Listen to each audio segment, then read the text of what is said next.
Send your brother some water. We don't need money, we need water. We saw that yesterday afternoon. We aired that on our broadcast last night, a plea from our next guest for the people of Newark, where the water remains unsafe to drink for thousands of people. Governor Phil Murphy, who has accepted our invitation to come on this broadcast at this time tomorrow night, announced today, however, he is not declaring a state of emergency. That means the National Guard won't be called in to distribute bottled water to residents, as they did, for instance, during the Flint, Michigan water crisis back in 2016. Now, the people who live in the 15,000 households that qualify for bottled water in Newark, meaning the people with poison in their water pipes, can only get bottled water, by and large, if they're willing and able to go and get it in the hot summer sun. And even then, it's 2 cases every 2 weeks. And so the churches in Newark are doing what churches so often step up to do. They're taking it into their own hands. So with us here in the studio tonight is a gentleman we heard from last night, thanks to the relentless local coverage, by the way, here on WNBC.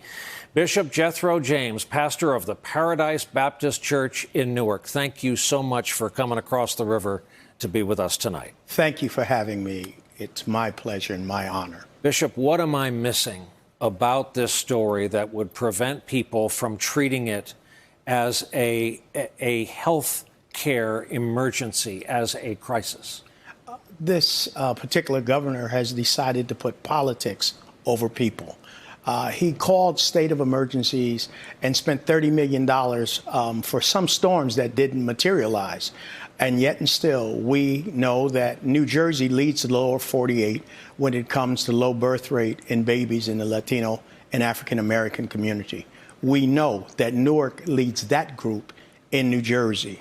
We know that every child that is born needs not to be in a place and where lead can be ingested. We know that most baby formulas now, especially for the poor, is no longer the milk that we see in the bottles and jugs and cartons. This milk is a powdered substance that must be mixed with water. And you mentioned, Brian, that there was 15,000, some say 19,000. But if you live in a high rise in Newark, you're not even eligible. So for every mother, this is about the born and the unborn, the yet to be born. This is about the health of people. This is about water that will make a difference. We had a young lady in our church just yesterday. She came in. Her 2-year-old has already been diagnosed to have a lead problem. She had a baby in her arms, and she said to us, I can't get water because I live in a high-rise called the Colonnades. I can't get water. She says, I'm breastfeeding my baby, but I need water that milk will be healthy. And I already have a 2-year-old. Well, I said to her, you won't leave the way you came. We were not only able to give her water, but in our pantry, we made sure, and I said, well, we've got a couple of turkeys. You can do a lot with a couple of turkeys and a lot of kids. And so, Brian, that's what we're about. We're not asking for anyone to bring any ID. We just want you to show up. You're going to get as much water as we can get. And let me thank all your listeners and all those that saw this program on last night. My phone began to ring off the hook. And the first group, I have to give it, Paradise Church out of Kansas City, Missouri.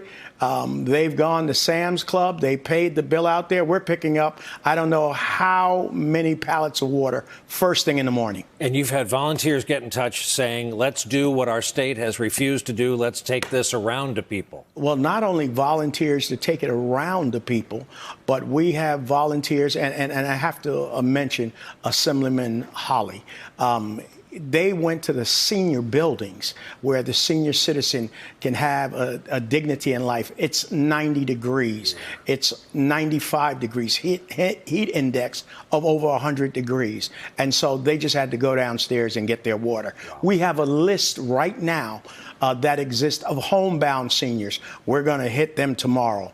We've got volunteers coming from every walk of life in New Jersey saying that we will come and we will bring the senior to the water or the water to the senior.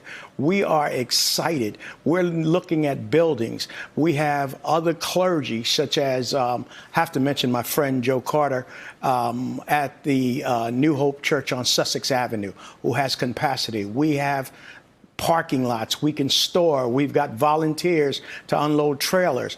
We I'm a retiree from PSE&G. I knew that about you. And Brian, they have committed to 1,000 cases of water. Good for them. And so I'm calling on the other large companies in New Jersey, but especially in Newark, where Prudential, we need you to come to the table now.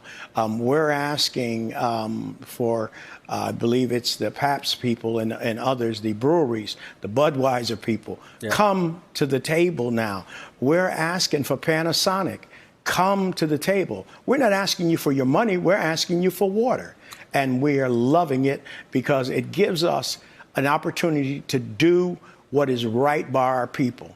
And our governor has to stop playing politics and be a governor for all the people. Hey there, I'm Chris Hayes from MSNBC. Thanks for watching MSNBC on YouTube. If you want to keep up to date with the videos we're putting out, you can click subscribe just below me or click over on this list to see lots of other great videos.